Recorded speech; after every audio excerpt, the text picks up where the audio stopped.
Hey everybody, and welcome to the podcast. I'm your host, vicisfunnydotcom. Today's guest, my buddy, Artie Dell. Arthur Dell. I didn't even know he had a real name. I always thought it was Artie Dell. Sometimes you meet people in comedy and you don't know that they're going by a pseudonym, but sometimes you assume they're going by a pseudonym and it's not a pseudonym and that's actually their real name. And that's Artie Dell. That's his real name. Artie's a retired captain from the North Bergen Police Department, and he's also now an aspiring stand-up comedian. So I brought Artie in to have a conversation. Been looking to talk to him actually on a show at his club that he's a member at, the Wawa Social Club in North Bergen. They're doing comedy shows there now. So the Hell Yeah comedy show run by Josh Wells and Aaron Wahlberg is this Friday, February 7th. And that should be a good show. It's free to get in, and that's a $10 for a cup. $10 for a cup, and then you can just drink from the keg until it kicks. I'm very excited about that. So I'm going to bring a nice, fresh, crispy $10 bill. Make sure I get my cup. Nothing like a cup with the open-ended keg. So I'm looking forward to that. And we had a really good conversation. Artie does a lot of work with, he's got a nonprofit organization that deals with, servicemen that commit suicide, and he's very big into mental health. So, so we talk about that. We just talk about comedy in general and just shoot the shit. It was really fun to talk to him, and I'm interested in bringing on different guests, and he was somebody that I knew I was going to have a good conversation with and enjoy talking to, so I hope you enjoy this conversation. So I'm just going to let this bad boy begin. All right, so here's Artie. You Bye. are listening to the TheVCast.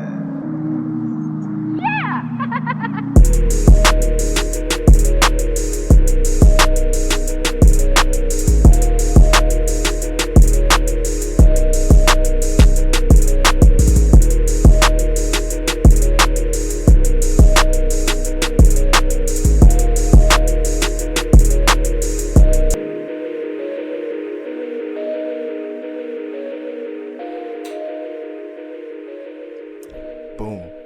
That is from Known Promotions.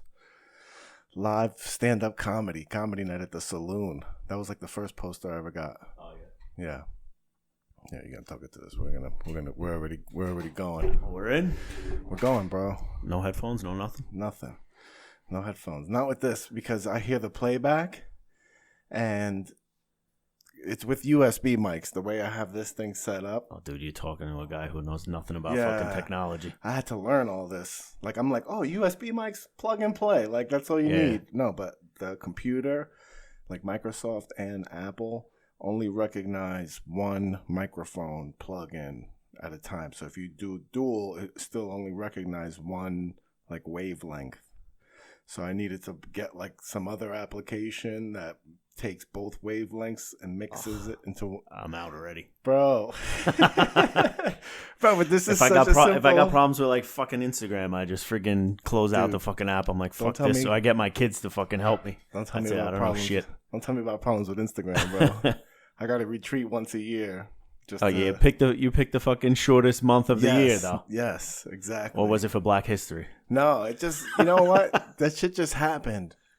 And it's funny talking to you about this too, because I saw that last podcast you were on, and the foundation you started, right? And it has to do with suicide and stuff. So my first social media break actually came from my cousin's, like, boyfriend, husband. You know how us Puerto Ricans do. You know, like, he committed suicide like right before New Year's Eve. And that was somebody that was like close with us, with the family and everything. So when he did it, it hit me, like, it made me look at myself and see him was maybe 32. Oh yeah, I think he was a young guy. How old were you at the time? No, this was right before recently? I started comedy. Yeah, this is right before I started comedy 2 years ago. And when he did it, it just made me look at myself and how fragile. Like, I was like, damn, if he could do it, and like something pushed him, and I think about it, but then I always say, like, I'll never do it. But what could make you snap that makes you do that? Yeah, man, you know gotta what be I'm saying? so Like, down and have no other, and you have like, you feel like you have no other choice, and it's like, it's an escape, because like the everyday pain is so much more than you just, like you want to sleep and go sleep forever. You know what I'm saying? Like, yeah. it's just it's an escape from the pain. Like everybody Exactly. says, like you made like a non-permanent incident, like a permanent solution. Like, but really the people are just like searching for peace, pretty much. So like you really can't. Like I would never knock somebody who does it. Like people always try. Like I've heard people say like coward, right? or the hard way out. But like you have no idea like the pain that they're going through, and it's just like, just let me out of this pain. I feel like it's like a lack of empathy when people say that. Like they'd have never like known like that. For me, that was like the closest person I think that I knew. Like I'm his daughter's godfather. Like she's the same age I was when I lost my dad. And my dad, I always looked at my dad almost the same as suicide. My dad died of AIDS from using heroin. So in my mind, before I knew anything about drug addiction or anything, I always thought my dad was just like drugs more than me.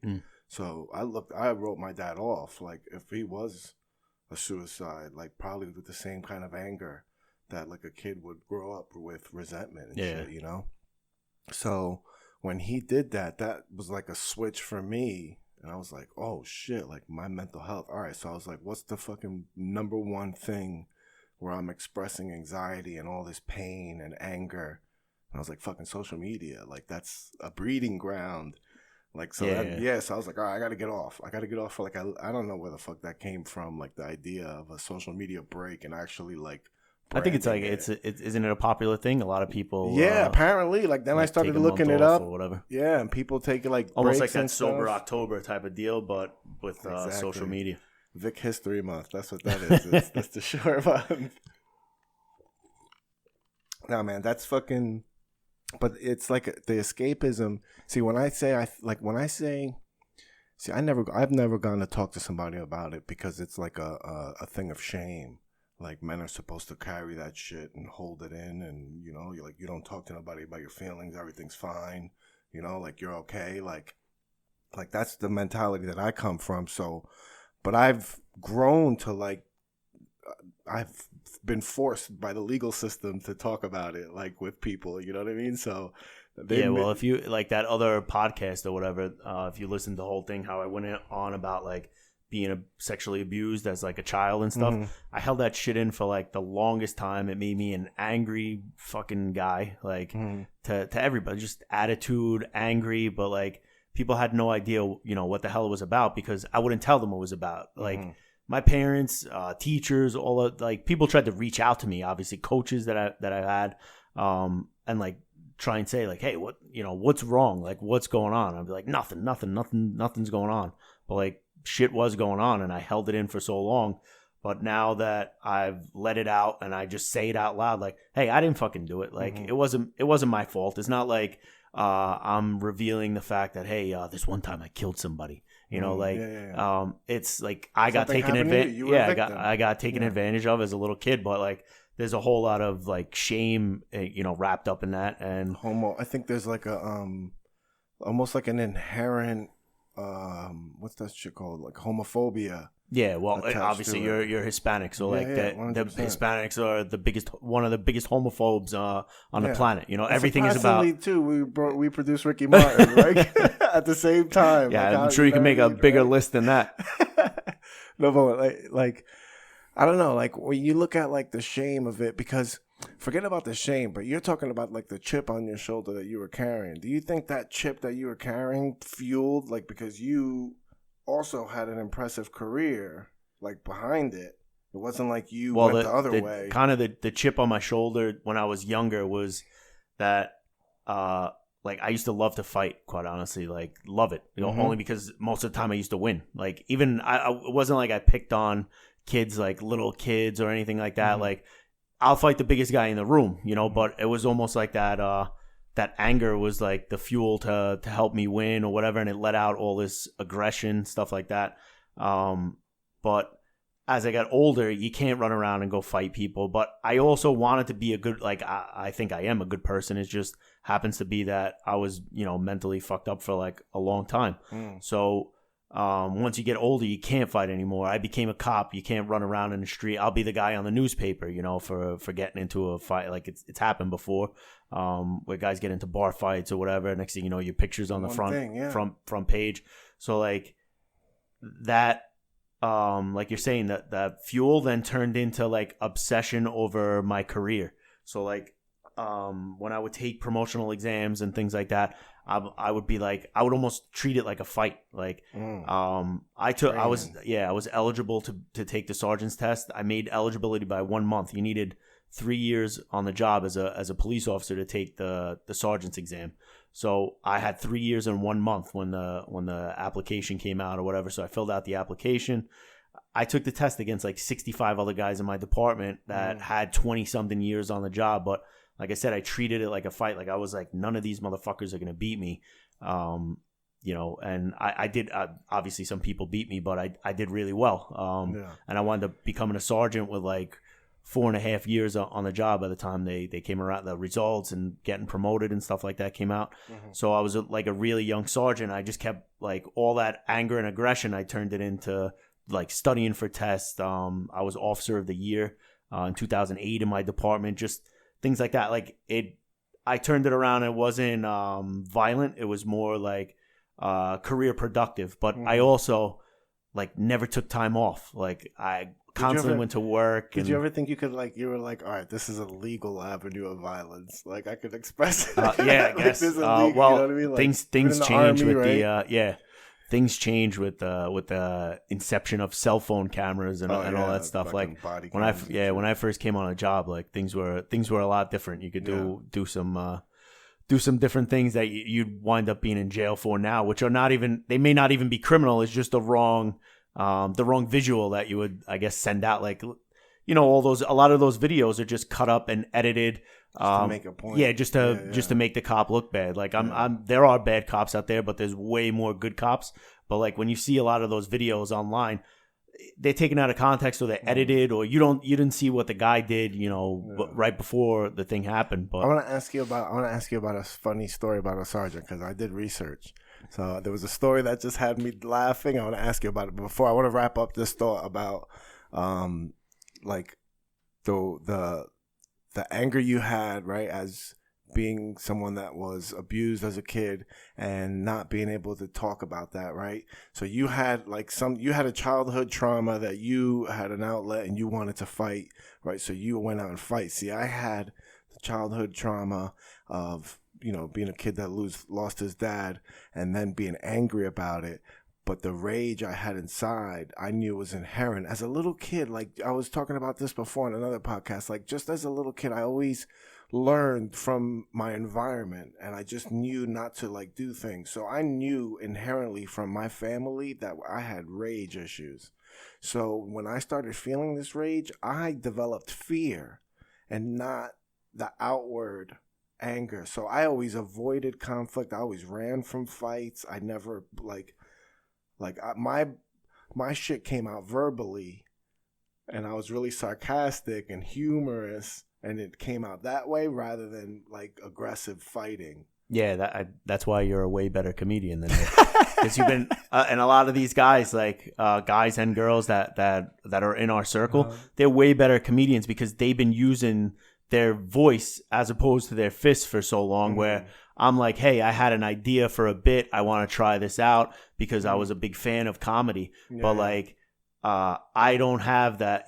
Like, even when you guys roast each other and stuff like that, like, it makes me want to fight. You were there for that. Were you there that one night? I heard about it. So like, it's not for it's a different switch it's a different switch for me. But like, I think if I took your route and I used words as opposed to violence or fighting, then I'd be right in that roasting game or whatever. But like, my initial like reaction is like, oh yeah, you want to make fun of me? Let's go then, man. Let's throw down. When really it doesn't come from like a bad place. I realize that now, like if you guys are roasting each other or whatever, it's not really coming from a bad place, but like, dude, I don't roast anybody I don't like. Yeah, well, that's if I don't fuck with you, I'm not gonna joke with you. Like if I joke with you, like for me personally, if I joke with you, like I like you.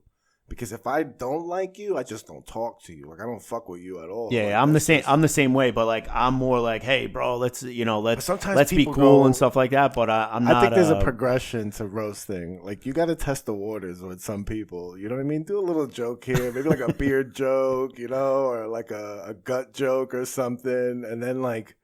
But I think some people like they like pushing the boundaries. See, that's what makes people comedians too.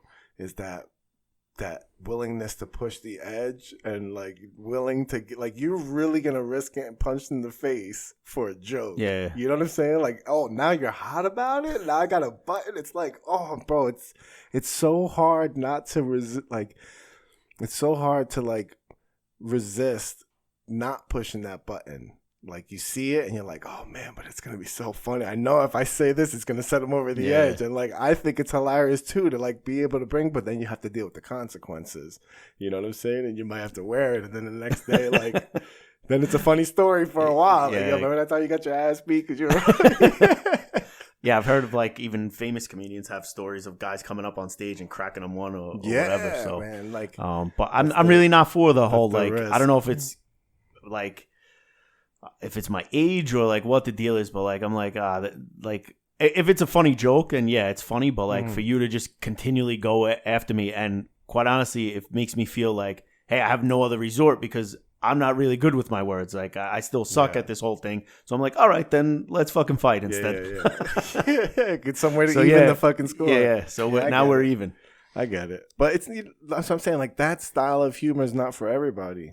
Yeah, no, it's not. It's not the for me. same people that'll pay money for and a drink minimum to see like stand up comedy would not be happy if there was like a roast in the middle of it. Like they would think like, why were they saying this to each other? Yeah. You know what I mean? Like some people, like I did like I don't even like doing roasts. Like you haven't seen me do a lot of roasts. I did like the roast of Friends. Like when I know it's not like a competition roast. Yeah, I think if it's set up almost like how like Comedy Central does it, then you know what you're what you're there for, you know what you're in for and stuff. But like for somebody to just somebody to be at an open mic and then turn and start, making fun, that's different. Yeah. No, because you know what? Then see, that's different because at the same time, then it almost becomes like you're using me at. You know what I mean? Like to get. Oh yeah, I said the night that thing happened, I was like, oh, you're using me as like a life preserver. Yes. You're up there bombing at a dead open mic, and you're trying to use me as a life preserver. But then that's you picked the wrong guy.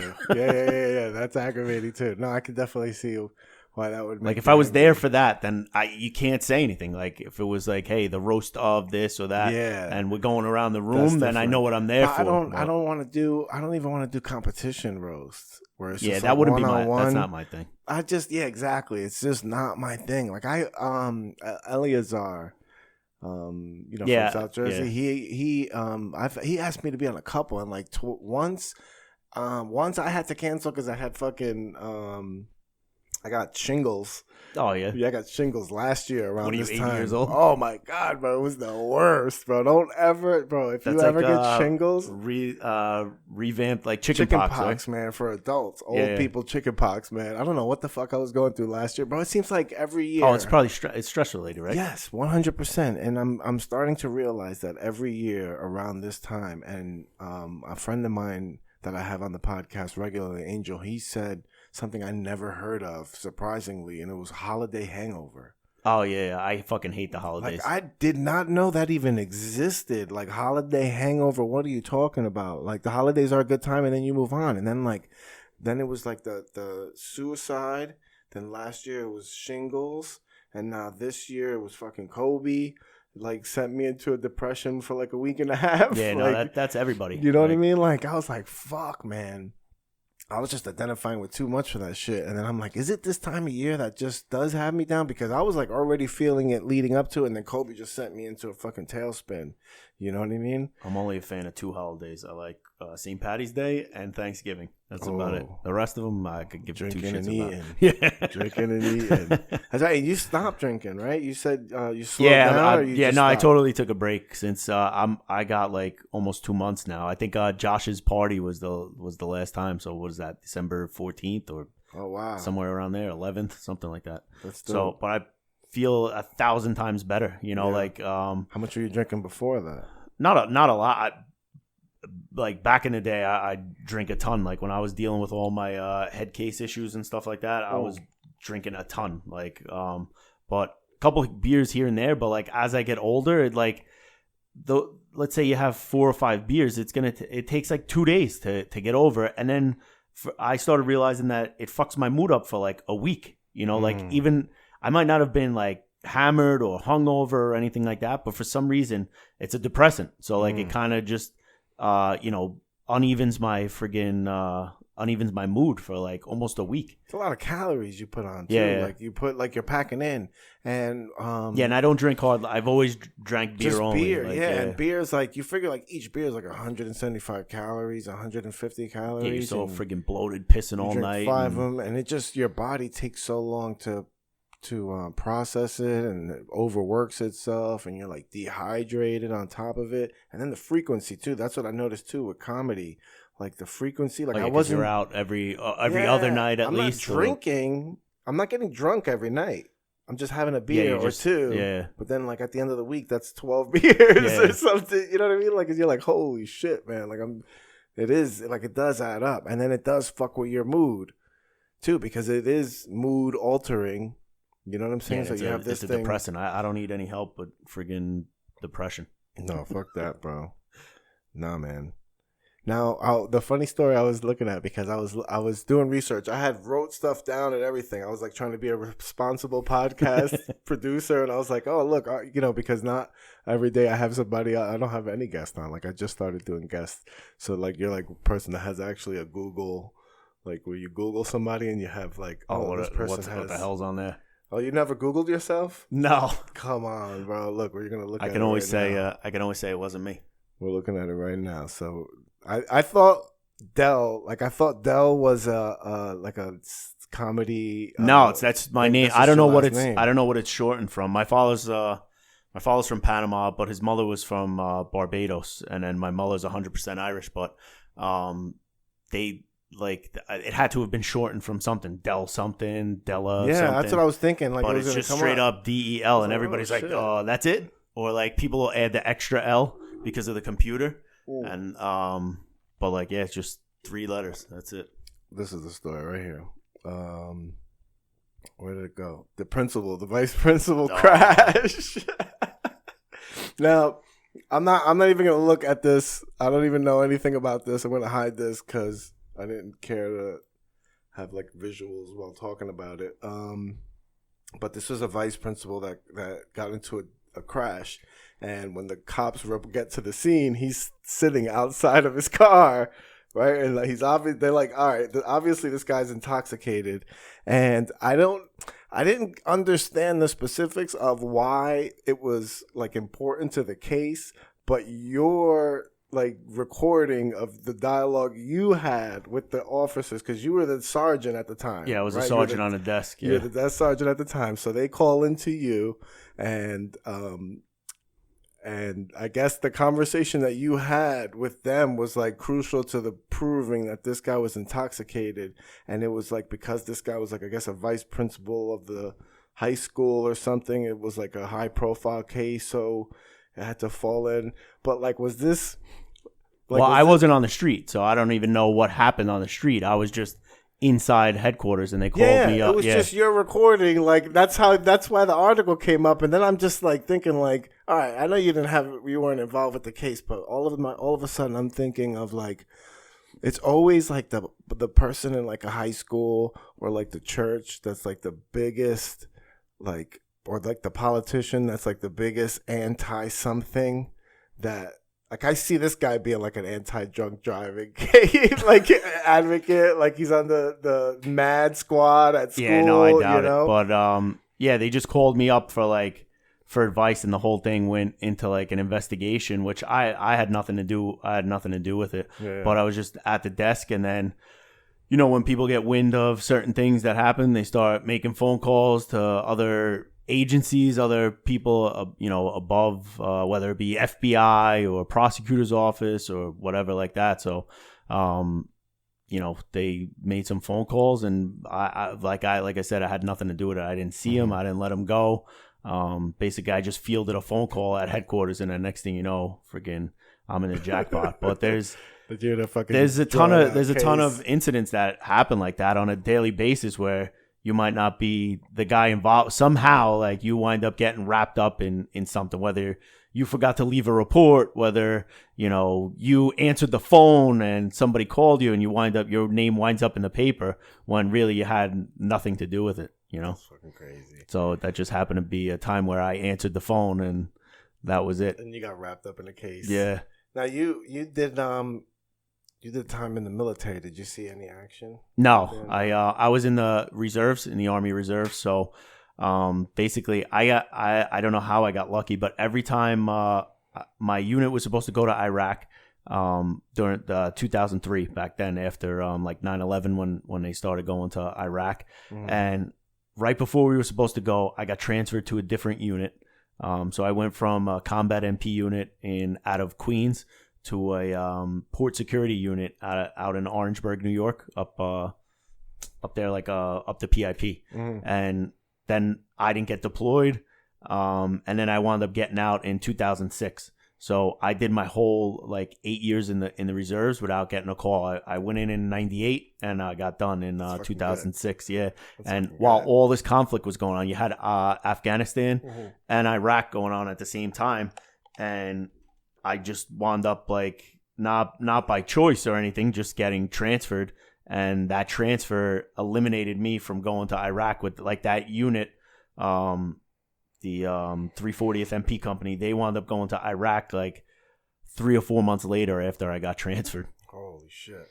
Did you ever stay in touch with those guys? Yeah, I'm still friends with a bunch of guys, and then even my battle buddy from basic training, he's a Massachusetts state trooper, so him and I are really tight. He actually just listened to that other podcast that I was on and texted me over the weekend. Yeah, nice. And then a couple of years ago when those two New York City cops got shot and killed, they were sitting in the car and the guy just walked up and killed them both. Yeah. When we went to the funeral, I wound up seeing him at the funeral. He came down from Massachusetts and we hooked up at the funeral over in the city. So, and then I've been up and down to like Boston. He's been back here to see me a bunch. So he's the one that I've kept in contact with the most. That's probably like the best part of like the Army and like police officer. Like it's all like camaraderie. Yeah, but I mean it's cool. You'll have your 5 friends. Like you'll think people think, hey, you work like I worked in a 120-man department. You think that 120 people are your 119 people are your friends. If you get 5 good friends out of your 20-25 year career, you're friggin' lucky. Because a lot of people it seems shit like with comedy, like where they're jealous of either what you got, or they're looking to stab you in the back. They're looking to rat you out to take your rank. Like, yeah, it's just it's like it's basically, I say, high school with guns. High school with guns. Holy shit! All the same stuff from high school. The rumors, the talking shit about people, ratting people out, sending anonymous letters.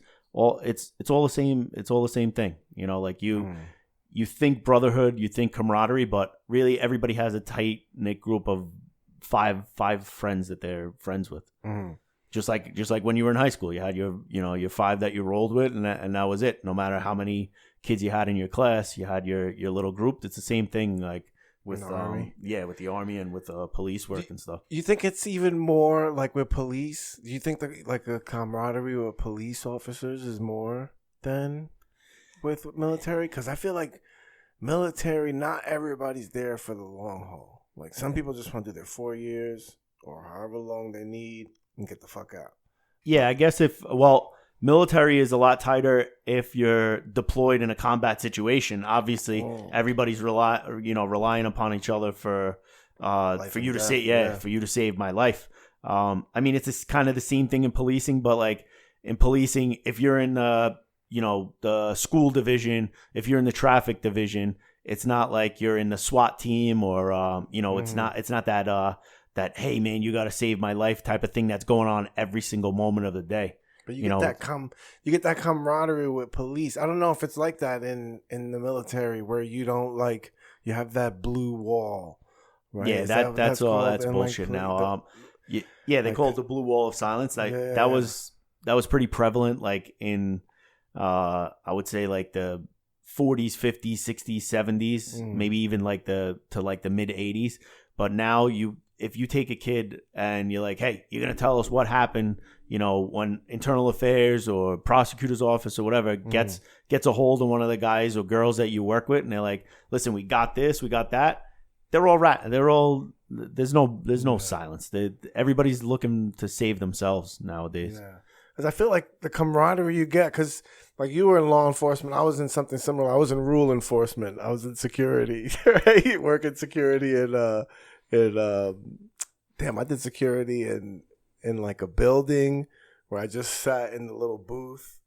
But then like, the other guy, but like, if this shit pops off, it's 2 a.m. It's like you and the only other guy that has that same uniform. Like, it's just you and him. So like, I have no idea who this guy is. I clock in for weeks and barely talk to this guy. Like, I don't even remember his name now, if you know what I mean. Like, that's how much I talk to him. But we had the camaraderie that if something else happened, it was me and that guy versus whoever the fuck else it was. And like, same thing with bouncing. Like, I was bouncing at Satin Dolls, and like, anything happens, like, you and every other guy with a black t-shirt that has the flashlight. Yeah. It's like, it's you versus everybody else in the fucking club. And like, I'm like, damn, I get that. Like, you have to have that to go out and put your life on the line with people. You know what I mean? Like, you have to be able to look across look at this other guy and be like, all right, I know this guy has my fucking back. Some shit pops off and then people. Except if you're in Patterson PD. Like, I heard Patterson PD. Surprisingly, like up. there's some people that you work with in policing that you're like, all right, everybody ready? You turn around and they left, or they take the extra long route to get around the block when the fight call comes in or shots fired call or something like that. Instead of taking the most direct route, you'll see that guy take the long way to, get to the job. So it's just like anything else. You're throwing a bunch of people from all different walks of life, all different types of childhood trauma, or some of these guys become cops and they never had a fight in their life. Not that you need fighting is a prerequisite, but getting like punched in the face. There's like nice. Yeah, it's a good thing to learn. You have like people that are aggressive, people that are timid, people that just took the job because they want the benefits. So you mash all that together, and it's really not what the people think. Like, you grab one of them and you're like, hey, remember when you guys arrested that guy the other night? We have this and that. You did this wrong, you did that wrong. And they'll be like, no, he did it. That one did it. I told him to do this. They'll wind up ratting everybody out. Or, like I said, you got the guy that takes the extra long way around the block, or the guy that tells you he shows up to the job late and he's like, oh, sorry, man, I was in the bathroom.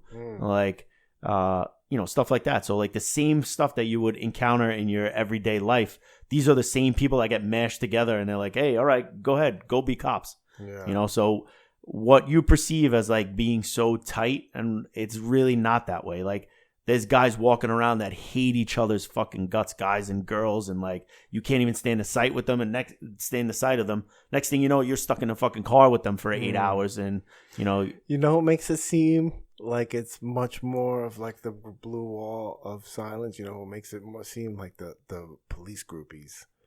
Like, what I'm talking about? I guess, like, the people that aren't cops but still have like the blue, that gray flag with the blue stripe on it and shit, and be like, you're not like. Like, like, there's so many people I know that, like, they swear like they're like borderline police officers. Like, they will turn you in a minute. I feel like they're like a fucking move away from a citizen's arrest. I feel like some people just glorify. Everybody. Firemen so have that much. A lot too. Firemen have like groupies too, right? That chase them around and go to fires and firemen, take pictures firemen. Take pictures of them and stuff like that. But like, I guess.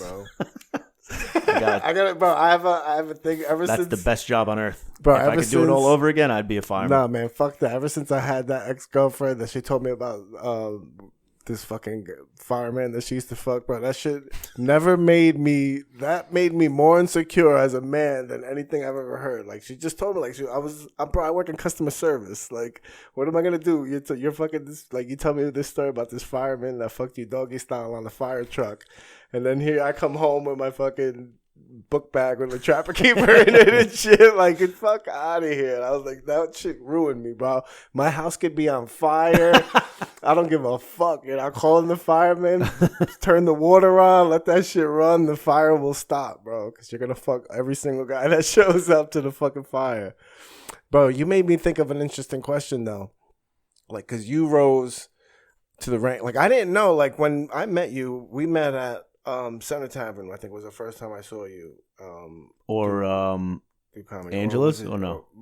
No, it definitely was Center Tavern because I pretty much I remember that day because then I was like, look at this fucking guy's a cop, like, you know, like you retired and you're like, this guy's gonna try comedy, and like at first I was like, fuck this fucking guy in my mind because that's where I would want to be. Like, that's where I want to be right now. When the only thing I could worry about is comedy. Like, if I was retired and like that's my first thing is when you're like, oh, I'm retired, I'm doing comedy, and I'm like, fuck this guy, man. I want to be retired and doing comedy. Like, you know what I mean? I just want to be doing comedy full time. But then, what the fuck was I getting at? Oh, so I didn't know, like, when I told you, when I did this research, I didn't know that you rose to the rank of captain. Right, and like what we were just talking about right now, I don't know if you are in tune with like Patterson fucking news, but Patterson PD has been getting hammered by the feds. Like the FBI, they've been arresting cops like every year. Like there's just 4 or 5 cops that are getting nabbed. The fucking sergeants, I think the police chief, the mayor fucking got arrested and got sent to prison. Like they've been cleaning house, like drug dealing cops. Like cops that sell I think drugs. I read that in the paper. They record, like one of the cops recorded the other cop slapping a mentally ill patient. Yeah. You saw that shit? Like all those Wasn't that guys. the same kid though? It was the same guy that they arrested for like dealing drugs. something. Yeah, but he was part of another ring. Like that was just the video that he was in, but he was part of a whole ring of people that got fucked up in that. So my question is for you is like, how did you because this applies to anything across the board, like in any like business or anything, but like how did you manage to rise through the ranks and avoid all the politics? Because I mean the North Bergen PD has to be similar to fucking Patterson PD when you have a lot of fucking money involved and a lot of, you know, fucking shit going on, you know what I mean? Like how did you manage to avoid all of the politics and all the bullshit? Well, it's all like both towns, at least, they're civil service towns. So to get promoted, you just have to do well on the test. You know, so it's not political appointment. There's like towns like let's say Secaucus, where it's like even just to get hired, to get promoted, it's all like political appointment where, you know, you need to know somebody. Yeah, you need to know somebody or whatever. But North Bergen's a civil service town, so like to get on the police department, you take the regular state test. Same thing with the promotional exams are given by the state of New Jersey. So most towns are civil service. There a lot of Bergen counties, they call those chiefs tests. So a lot of Bergen County towns, I think there might only be like 5 or 6 civil service towns in Bergen County when there's 72 towns in Bergen County. So like Bergen County is very political. But like Hudson County, Secaucus and Guttenberg are not civil service. So every other town in Hudson County is civil service. So everything is regulated by the state. So you take your entrance exam. If you do well, then they give a list to the departments when they're ready to hire. When you take the sergeant's exam, you're taking it against only guys in your department, but the state grades it. The state sends the list to the department, and then they ensure like there's certain rules that got to be followed. You can like skip a guy on the list, but there's like a long list of things they would have to do. Like they'd have to be up on charges. Some of the things that you were talking about, whether they slapping fucking doing stuff like that, slapping the blood out of their face, might bar you from getting promoted. So if you're just going to work and doing your job and testing well, you don't have to worry about politics in a civil service town. Mm-hmm. If you're in one of these towns that are chief's test and that are very political, then I have some friends that work for some departments that they're cops, they're volunteer firemen on the side in the same like town. They do all types of things in order to hope to get promoted that have nothing to do with the job. So that adds a extra level of stress on them. Dude, I thought you were going to tell me some fucking Gary V inspirational fucking message about avoiding fucking shit. And you basically just told me that becoming a captain was like applying for your license. Yeah, pretty much. You got to pay. But, I mean, you're competing against other people that want that spot. Dude, you were the only one that was a captain that was promoted in that on class, that day. Right? But the department has four captains. You just keep. So. I keep thinking you're special, and you keep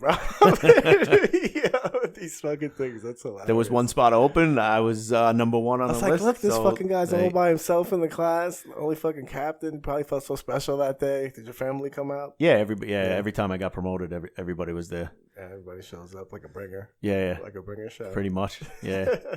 Do they give tickets out for that shit? Like, no, we like everybody knows. They do it in the. Have to know that the event's going on. Yeah, they do it. Well, for that one, it was a lot of. They used the North Bergen Rec Center because when I got made captain, there was 16 people getting promoted, so you had 16 families to fit in there. But when I got promoted to sergeant and lieutenant, like for lieutenant, it was only me and another guy that got made lieutenant. I think there was 3 or 4 people promoted on that day, and we just did it in town hall, right in the like town chambers, because it was only like 3-4 families to fit inside the place. But yeah, it's no ticket. It's just whoever wants to come and show up. They make policing so fucking glamorous in Law and Order and like SVU, right? Like if you're just all day driving around in your car, like looking for bad guys. Well, yeah, shit, it depends on what like, it depends on what your assignment is. Like I was captain of the detective bureau, and even when I was a sergeant, I was a sergeant in street crimes, which we used to work 8 at night till 4 in the morning, and we wore plain clothes. At the time, North Bergen had taxi cabs, so we were cops in taxi cabs. And we doctored it up to look just like the taxi, like Rapido taxi and shit in our town. So like, you don't know how many times people tried to get in the back of the car. Like you'd be stopped at a light. You didn't give people rides? No. Just tell them, hey, listen, I'm not taking any fares or whatever. But it'd have all the hidden police lights and everything in it. But it was a taxi cab, and like that shit was fun. Like you'd sneak, nobody saw you coming. Like you'd sneak up on anything, like on fucking on everybody, kids, trying to smoke a little fucking joint in the fucking car, or shake the shit people out humpers, friggin' people doing drugs, people selling, and you just roll up and they have no idea. I got humpers here that come up my block. Oh yeah, because it's dead end. Because it's fucking dead end, so they come up my block, and I didn't know it until I saw condoms in the street, and like, you gotta be fucking kidding me, bro. Like, it's pretty well lit outside. It's not even like bro, it's no, bro, dude, they don't give a fuck. I came home one day, bro, it must have been like a Tuesday or a Wednesday. It was an ordinary day, and it was like I came home from work like early, and it was like 4:30 by the time I was getting here, like a quarter after 4, and there was a Tesla. Right? Like there was a Tesla right in there, and like when I pull into my driveway, since it's the dead end, I pull past my driveway, and then I back my car into the garage, right? So I pulled up, and because I pulled up, like I kind of like looked at the Tesla, and I see them like scurrying. Like I literally saw the girl's head pop up out of the guy's lap, the scurried, and I'm like, are you fucking kidding me? And I backed into my car, so I start taking pictures on my phone, right? And then, sure enough, they freaking throw something out the window, and I'm like, they make a U-turn, and then they drive away. And I get out of the car, and I walk over there, and I look on the ground, it's a fucking condom. And I'm like, oh, bro, I wanted to fucking die right there. I was like, you got to be kidding me, bro, at 4 in the afternoon. And then I think for like a week and a half, I thought I was a detective, and I was like, if I see this Tesla, bro, I'm fucking following him. I swear I'm a detective watching too much fucking TV. I got hit and run on fucking Totowa Road, and I like barely remember I was on my way to Laugh It Up Tuesday, and I got hit, and the dude took off and then turned down the block, and I was like, oh, I was like, oh, look, he's gonna make a U-turn. There he goes. Nope. Wait. He's not turning around? Oh, bro, where's he going? And then these fucking two little fucking wetback kids pulled up on their bikes. And they're like, yo, that guy hit you. We saw the license plate. I was like, all right, what's the license plate? And they both had different license plate. And where I fucked up was instead of, like, I'm sitting there with my notepad, like I'm a fucking reporter for the Daily Planet and shit. And I'm like, hey, where did you see that license plate? What's the license plate? I should have let them write it.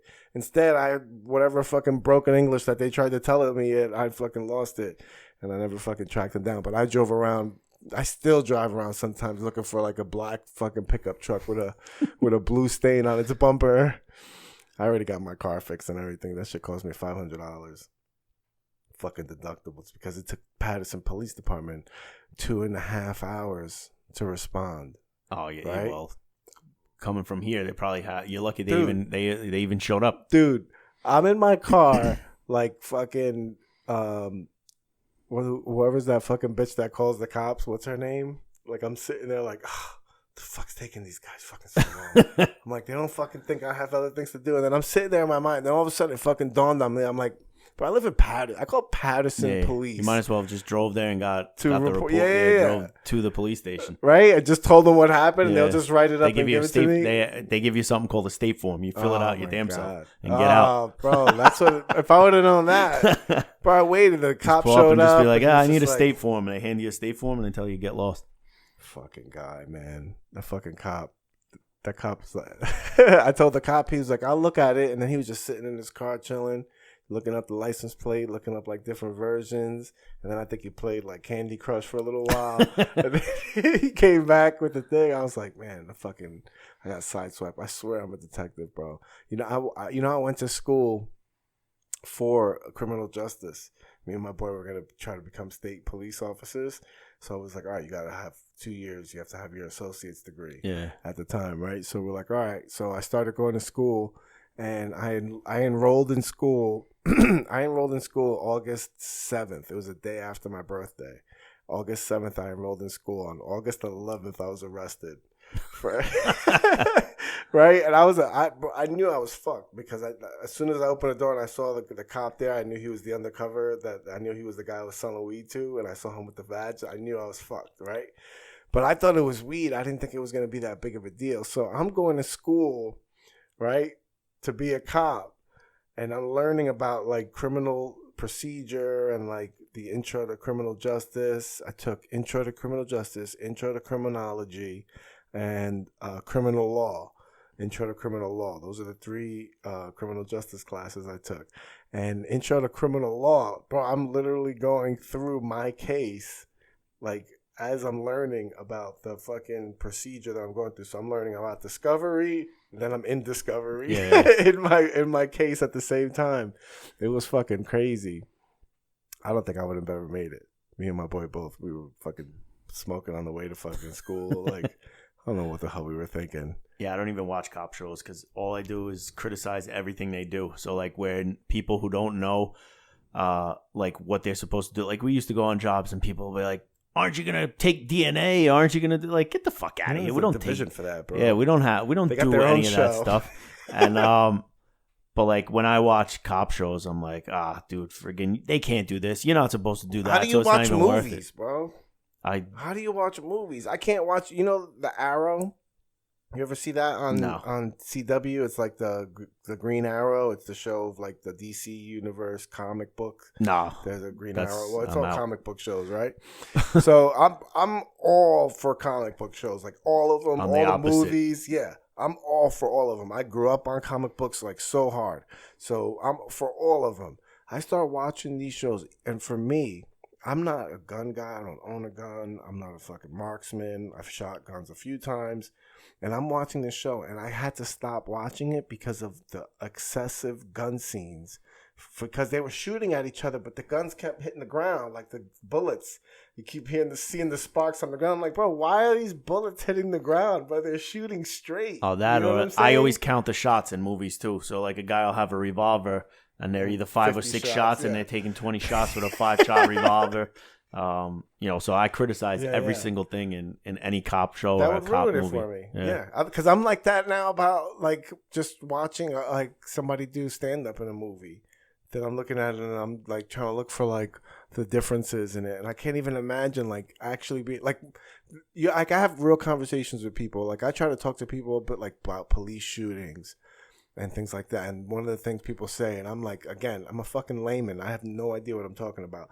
But then you hear other people and they're like, yeah, he should have just shot him. Like, why didn't he just shoot the knife out of his hand? No, there's no. You're taught to shoot center mass. Yes, so like, and I'm like, I don't know nothing. Like, I don't know nothing about fucking anything, but I know police aren't trained to shoot fucking objects out of your hand. They're trained to put you down, and that's it. If they have to fucking shoot, that's you're getting shot center mass. Yes. That's every and fucking I mean, payload. you see like police shootings, and they'll shoot 50 shots, and somebody will get hit like 4 times. You know, so like cops aren't good shots, and you add the stress level and everything to it.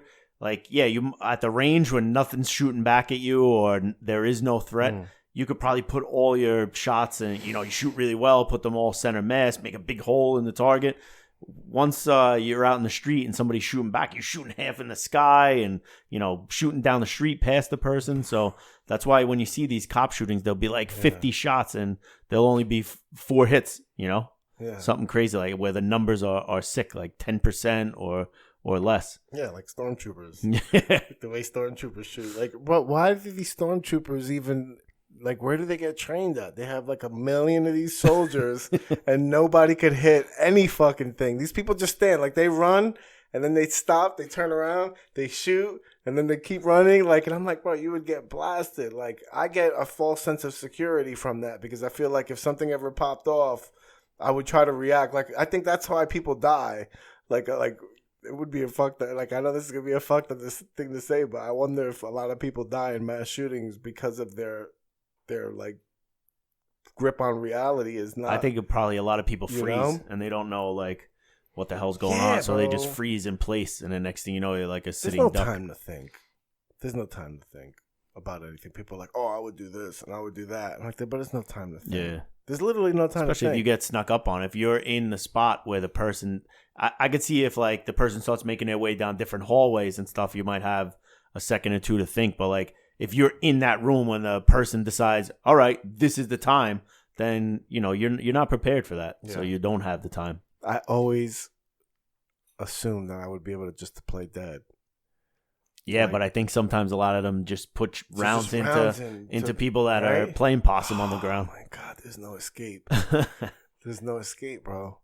See, I think we had fucking we went completely off the. I think I don't remember if I said it. Like when I talk about suicide, like when I think about myself and I say I'm suicidal. Like it's not. I don't think about killing myself. Like I think about dying a lot. Like, I don't know about them. I have, like, a morbid fucking fascination with just, like, playing my death out, like, regularly. In different situations, or the situation's always the same? No, in different situations, or just, it doesn't even matter, like, how I die. It's just my death. And then, like, the aftermath of it, like, how everybody's going to feel. Like, is it going to be an escape for me? Like, I think about, like, the relief. Like you said, the relief. The escapism of, like, oh. But the problem is I like, number one, I'm a fucking coward, right? Number two, I am deeply empathetic to like everybody that's left afterwards, and I'm like, oh, how is my daughter gonna feel? How's my wife gonna feel? Like, how's my mom gonna feel? Like, I've always thought, like, I've always fascinated about it, like. Fantasized about it. I've always fantasized about it in so many different ways, whether it's me killing myself, whether it's me dying in a car accident, whether it's me getting sick, like whether just always like visual thoughts. And then I play it out in my head to the point where I get like upset, where I'll get tears in my eyes, like I get emotional, and I'm like, fuck, why am I thinking about this shit? Or I think about like the same shit happening to like my wife, or I play it out with my daughter, or I play it out with like family members. Like, I'm like, fuck, like, am I sick in the head that I think about these things? And then I heard fucking Gary Vee say that he does that shit on purpose, like to like warm up his fucking gratitude engine or some shit. Like that's what keeps him grateful. Like I think like crazy shit like that only like I'm the guy that has to sit with his back to like the wall or face the door in like a restaurant and stuff like that. Like And sometimes I make up like some crazy shit in my head, like if somebody came in here now, well, this is what I would do, but like not to the point that anybody else is like affected. I just play it out as like if my family goes to the restaurant, guess what? I need to sit facing the door, or where I could see everything, only because I feel like I'm the one that's gonna jump up and take somebody on or whatever. But not to the point that I like play out everyone's death or anything like that. But sick fuck. Everybody's sick. Fucking bastard. No, dude, and I talk about it now, only because, like I said, I heard Gary Vee say, and then like I started talking about it, and like I talked about it with somebody I know, and he was like, "Yo, I do the same thing," and like I'm like, "Really?" He's like, "Yeah, I do it in the car a lot when I'm driving," and I'm like, "Yeah, I do it in the car. I do it in the shower. I do it sometimes in bed, like right before I go to sleep. That's the worst. I hate when I do that. Like if I'm laying in bed and I'm like trying to go to sleep, it's like I put my head on the pillow. I'm like, all right, I got a whole day, fucking work. I did all this shit. I'm gonna close my eyes. What if I fucking got hit by a car and we're away to work tomorrow? And then like, oh God, then I fucking have to play it all out. Like I'm in a coma for this long. Like, so this is happening. You should start writing a movie then. Yeah, write a dude. screenplay. Like I really start fucking writing a movie in my head about this shit, and then it keeps me up for like 45 minutes, and then like I'm emotionally spent from it. Then the next day, like I'm like carrying this baggage of pain that isn't real. Yeah. You know what I'm saying? Like that's the fucked up part about it. And then like I like accrue this baggage. You know what I mean? Like this emotional baggage. And then something happens, like the fucking Kobe death, and then it sends me fucking spiraling where I'm like, oh, now I feel it all like in 100 times over. You know what I mean? Like, look, this is what I fear. This is what I'm talking about. Like it's almost like reaffirming my fucking. Well, the way I go to sleep every night is I put on a comedy special, whether it be Netflix, YouTube, even if it's old. Like so, that way I'm kind of learning and I'm laughing at the same time. Like where it's almost like that's my that like takes me down. So no matter what type of day it was or whatever, I need to sleep with the TV on though. I know some people don't need the friggin' TV, but I've always fallen asleep with the TV on. So I put on a Netflix special or, Amazon, whatever the hell it is, start watching it, laugh, and that's it. I unwind and I'm asleep. So I'm thinking more about how do I learn the format of comedy, like, and take it that way, as opposed to let me turn the light off and be stuck in my own head to go to sleep. That definitely doesn't work for me. So I don't know if you could try that. I stopped watching TV in my room, I think in like, I want to say like 2012 maybe, like around there. We had a TV in the room, I think probably like a year before we moved. Yeah, so like around 2014, 2013 is when we just stopped watching the TV in the room and was just going to sleep cold. I can't do that. Yeah, unless I'm like dead tired. But I still like to. I still pass out all the fucking time. Who am I kidding? I'm out on the couch all the time. Oh yeah, if I sit down, I'll fall asleep all the time. But I can't watch. But like to physically lay down and say, okay, now it's time to go to sleep. I can't do that.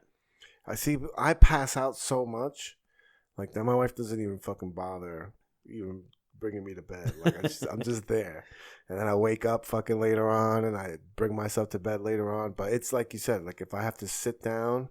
And then most of the time, though, but if I get to that point, like I'm really fucking tired. If I consciously, like these days, or probably like the last 2 years, if I consciously bring myself to bed, it's usually like at 8 a.m., at 8 p.m., 8:30 p.m., I'm going to bed early. I'm tired because usually when I get home from comedy and shit, once I hit that garage, it's fucking loud. I pull in and then I come out, and that's why I have like this TV set up down here. Because then I just stay down here. I have the bathroom, and then I fucking pass out on the couch here, wake up, and then at fucking 5 in the morning, I'm upstairs, fucking walking around like a zombie. So I don't even have time to fucking really like sit there and think about it. But I don't know. I don't know about fucking. Do you still talk to like someone like a therapist? Yeah, I go. Yeah, my therapist is actually a retired cop, so like. He gets it. I don't have to explain that cop jargon and like there's no explanation involved. Like whatever I say, he gets it because he already knows like the little keywords and things like that we use. So I don't have to like say to a doctor, well, this means that, or I don't have to explain it. I just talk talk out loud. Yeah. That's good. You have that connection. Yeah, I did when I part of my sentence was when drug court was going to rehab. I was talking about this with Dave Namery, like about why I was like easy for me to like speak in public, and it was because from doing the rooms and stuff, and like I was only obligated to go 3 nights a week to AA meetings or NA meetings, and then I was obligated to do I had to do 3 outpatient, and they had like group therapies in there, plus they had individual therapies, and one of my outpatients, I started talking to this guy, Andre, and he became my counselor.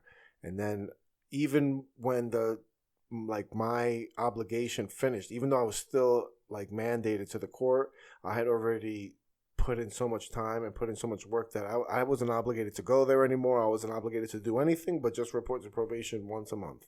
Like I had gotten down to, the end of the program, but I stayed. Like I told the court, if the court's going to pay for it, I'm just going to keep going. Yeah. You know what I mean? And I just stayed. I was like, I just want to do these one-on-one sessions with him. So I was doing those once a week, just talking. And like I was dealing with a lot with in a relationship that I was in, and I was dealing a lot with insecurity, and it was coming out in the relationship with how I acted towards her and being insecure and like thinking she's doing shit and, making shit up in my head and like doing, so talking with him and shit. So I haven't talked to somebody in 10 years now, 12 years since the program ended, 2009. It's been since I've like sat down and had that like therapeutic conversation. I got insurance and shit, but I don't know. I don't know if I want to go back. Like I feel like I have like. I mean, it's good just to. I mean, you have this talking out loud. Like I think you helped, have to talk out loud probably to get it out. When I had I think that you need a conversation or a go between. You can't like just put out an episode and like you do all the talking. Like you need some sort of feedback right? And like some sort of sense of normalcy, kind of what you're going through for someone else to tell you, hey man, that's normal, or I do it like this, or this is how I do it. You need you need like a 2-way conversation as opposed to just putting your feelings out there. Because I don't know if do you listen back to the episode after you? No, I don't listen. So you basically I sound like a fucking transvestite. Yeah. I hate fucking listening to my fucking voice. So like you're getting it out, but I think the real value comes in the feedback, like an adult conversation. Yeah, and a lot of times with this whole Kobe thing, like how I wrote on your page, like it really pissed me off. Like some of these guys with the jokes like they were making because they're fucking corny and they're not even good. Like you can't it's just being mean or like brutal to someone that lost their life or whatever. So like even when we're out at these mics and stuff and you're having like a little conversation back and forth, I don't think that's enough because I think you need somebody that you respect, because a lot of people, I don't know if you have the same feeling, but I really don't respect like the ones who made those jokes or whatever. I got rid of them on my social media and shit like that, but they weren't like my friends anyway. I didn't fucking respect them to begin with. So like me getting rid of them, it wasn't like you or somebody else that I was close to made a joke and like it hurt me. It was more like fuck this guy, and I was gonna respond on some of these things or whatever, but like it's pointless. So I'm like, let me just get rid of the guy. I don't care anyway. I didn't care to follow them. I don't think they're funny. Even when they're doing regular jokes, I didn't think they were funny. So it was like it was no loss to me, And I think you I don't know. You need to have like I guess somebody that you respect to have a back and forth like adult conversation with, because a lot of times at these mics it's really not adult conversation. It's corny, 100%. I never try to have a real conversation at a mic. Like usually you're trying to like be as silly as possible to like keep the silliness going and try to keep the silliness, protrude the silliness out. But I think what you're saying is like is true, because what you need is like somebody that can relate, right? Because like when you're in that depression, I think that's when you feel like the loneliest, right? And you feel like you're the only person going through it, and nobody understands, and nobody gets you. After that last podcast thing, like where I was just talking out loud and saying some like my feelings. I had friends like contact me, at least 3, and they're like, listen, I kind of feel the same way. I feel the same way. Like you didn't want to be a cop anymore. They're like in it right now. Like they're stuck in it. They still might have like 10 years. And they're like, I feel just like that. I don't want to do it anymore. Can you give me the number to your therapist? Other people like, hey, what should I do? Or like, because I heard you speaking, I'm going to try and find a hobby, like things like that. So people are listening, or like you might be touching someone and you don't even know it. Like I sat through a presentation when I was in Scotland. I went to Scotland for 10 days in like a police exchange program. And there was a guy doing a presentation on, in Scotland, though, they don't have guns. So like when this guy wanted to kill himself, he went to a bridge to go jump off a bridge and he wanted to kill himself. But there, because you don't have a gun, you're basically just trying to harm yourself. Here in the United States, when a cop feels stressed out or whatever, the first thing they do is they're taking your gun. You might not have the sense to like you're gonna kill everybody or kill yourself or whatever. You just know that you need help. You don't feel well, but they just take your gun and they actually make you feel kind of like something's wrong with you, or like you're like you're a criminal or whatever. And not that the cop needs the gun to be a man, but you need the gun to do your job. So what they do is they take your gun, and guess what? You're sitting in a basement somewhere filing paperwork when really you're just like, shit, I just needed to talk to somebody to get help. But you don't realize that you're impacting people when you like speak out loud, and they might be holding it into themselves, but they're like, shit, at least somebody else feels like that. And I feel just like this person. And luckily I had a couple friends like actually pick up the phone instead of just dealing with it and letting that shit snowball and get worse and worse. They picked up the phone and they're like, listen, can you help me? Can you give me that number that you were talking about? So when you do things like this, or you put stuff out, you have no idea how many people like you're touching, or they might not even tell you that, unfortunately, like you might save somebody's life or get them the help that they want, but they never come back and tell you. But it was something that you said that sparked something in them. Yeah.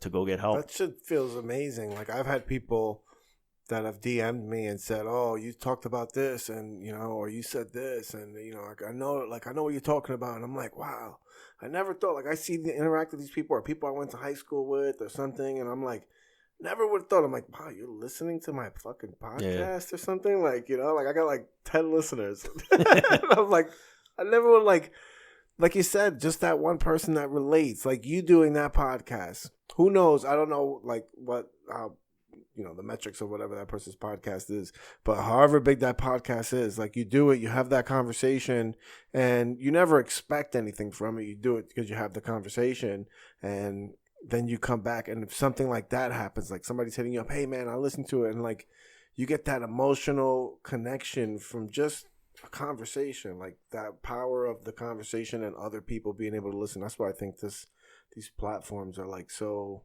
big. Like, well, people just need to, I think, feel that they're in the same boat, because like you talked about you taking your break from social media or whatever. On social media, everything's perfect. Like whatever people want to give you, like I got friends that they're in the most loving relationship ever, right? But they're doing shit on the side, and but their life is perfect, right?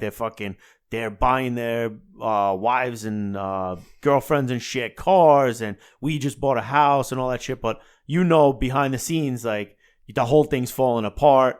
You got people that they only post their wins. That's what it is. So like even when my kids don't succeed, let's say, or whatever, or they were in a tournament and they didn't do well, guess what? I'm still posting what they did, because they got to learn that, hey, I'm not only going to post you when you score 35 points in a basketball game, because they like when people think I'm like, whatever, like bragging or whatever. But my kids actually like when I'm like the stat man, like when when they're playing games, I'm keeping all the stats for basketball, baseball, whatever the hell they do. I'm keeping the stats. And then I post them, and then they repost them, and they brag, hey, I scored 35. But guess what? If you score 4, the same way you want to brag and have me post that you scored 35, I'm putting your 4-point shit up there too, like on my story or whatever. And it can't just always be, wins. Or like, I'll put like my son's basketball games, I'll put a big L, like they'll have like their stats on the, I was doing that. They'd have like their stats, points, rebounds, all that stuff. Yeah. And on the top, I put W or L. And guess what? If big fat fucking L goes on the top, you lost. But it's just like it can't all be good. So like people see all this good and only good on social media, and then they think that they're behind when like, yeah, that guy that just posted about the brand new car, fucking, they're gonna repossess it in 3 months, or like, like shit like that. You don't know, you don't know what the hell is going on behind the scenes, but people are like, they think they're behind, or they need to hurry up and compete, or they're like, I need to hurry up and get a job, I need to hurry up and get a car or a house. When you don't know if that person, like they got an inheritance, someone died, or you don't know anything. But like people just post W's, and that's it. You don't know if that guy saved and worked his ass off for 3 fucking years and ate shit and did everything. And you're over here because you just see him drive by and you want the same car, but you've done fucking nothing to, like, that was me all the time, 100%, before social media.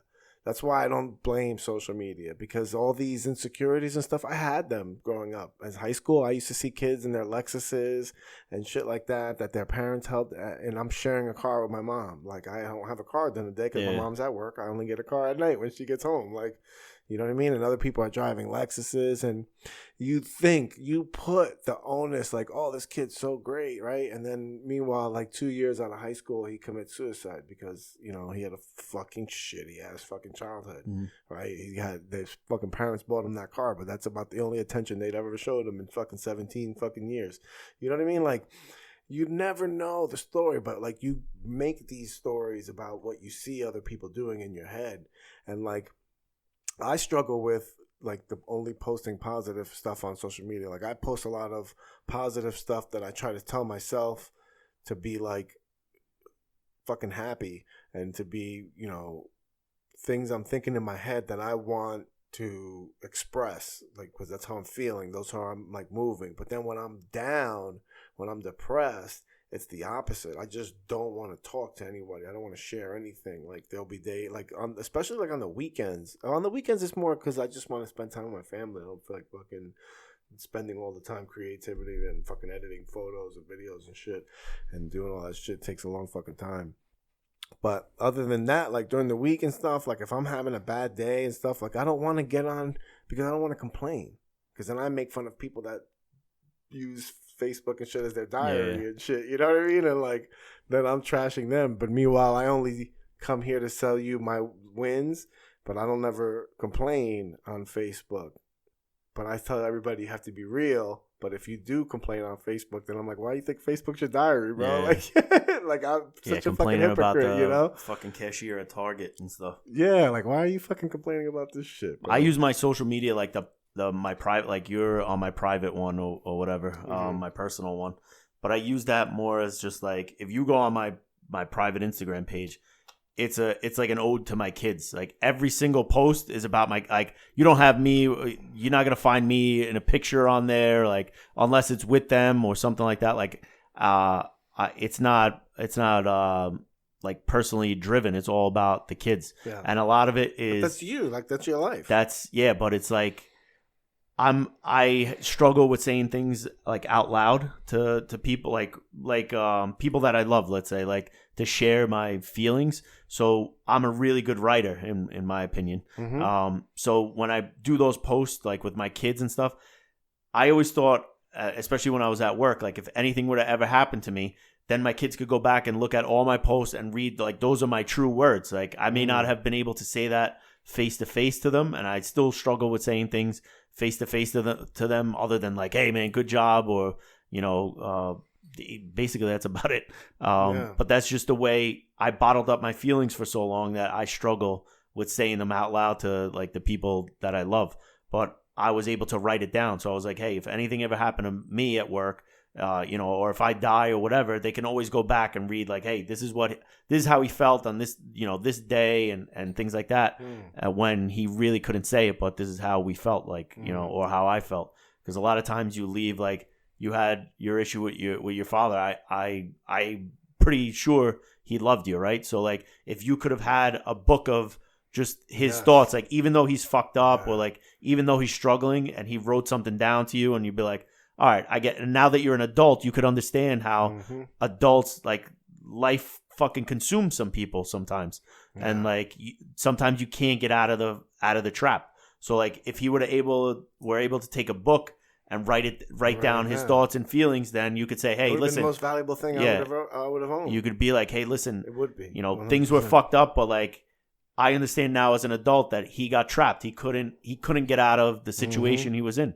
Yeah. And it takes you time, and it takes you your own struggle to appreciate somebody else's struggle.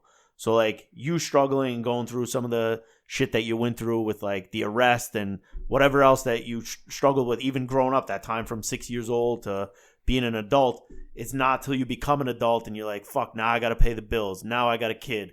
Now I got fucking my wife on my back. Now I got, whatever. Like, I lost my hobby, or like, you start to realize that everybody struggles, and that you can have the appreciation for, your parents that struggled. That's the way I think about it. Because a lot of times I grew up and I would be like, my fucking parents, they won't buy me fucking Jordans. They won't buy me this and that. And everybody, like you're talking about the kid with the cars and all that stuff. My parents wouldn't get me a car. I had to buy my own fucking car when I got a license. My first car was $350. They wouldn't put me on the fucking insurance.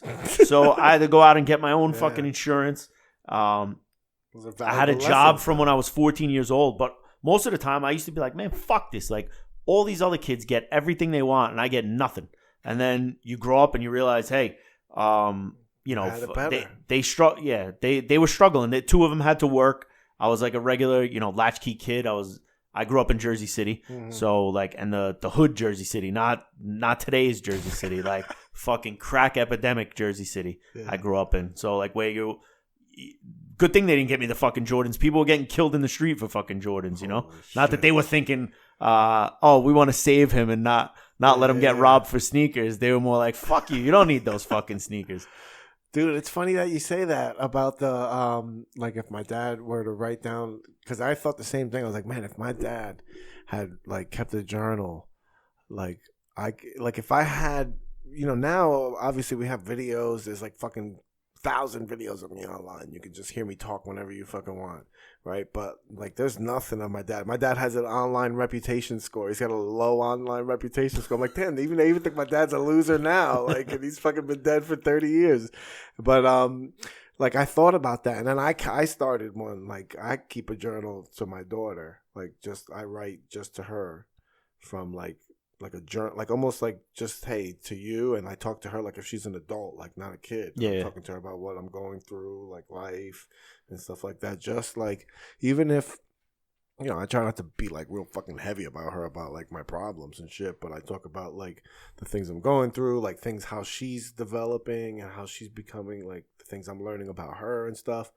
And it's just so that when she gets older, because one of my fucking morbid things in my head is that I'm gonna die before she, gets to know me as an adult. She's gonna have to go through the same shit I did, and so I like want her to have that something from me, like you said, that she has my voice, something that she can hear directly from me, the way I felt about things, the way I thought of things, and she could kind of like almost have my voice in her head, like as fucking growing up. There's a really good documentary. That guy that played for the Saints, he got ALS.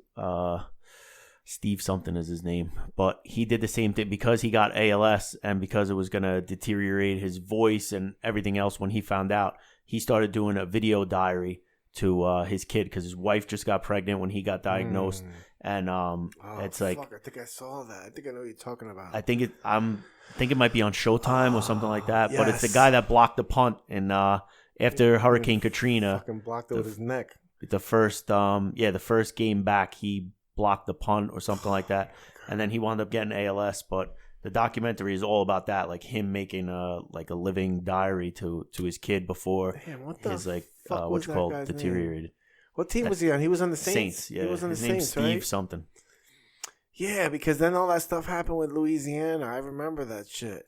But the documentary is really deep. Like, you gotta have a box of tissues when you're watching it. I want to fucking. But that was his whole whole deal. Was like he's gonna wind up a vegetable, and he wants his kid later on to see how he was feeling, what he thought, and it was just a full what you call it. Yeah, because that fucking poor kid, by the time he gets. He's already like that. He's already, up, right? He's a mess already. Oh, man, that's fucked up. That was not that long ago, right? When was Katrina? 2004? 2006? Yeah. Oh, yeah, maybe 5 or 6. No, because Bush was president. Katrina. So when did Obama get elected? 2008. So, yeah, 2006, around there. Yeah, man, that was fucked up. Man, I remember that story. That fucking poor bastard was like, the whole fucking place is like deteriorating, right? It was right after Katrina. Yeah, like they're fucking trying to rebuild, and then they have this guy's story at the same time. I remember that fucking story. Yes, that documentary was fucked up because they still had footage from like when people were camping out and fucking. Yeah, they lived in the stadium actually. A lot of people in the Superdome. Yeah, man, that shit was fucked up. Damn, bro, we did a fucking hour and 20 minutes. Let's wrap this fucking bitch up. We'll go upstairs and watch wrestling, dude. We got hell yeah, this Friday.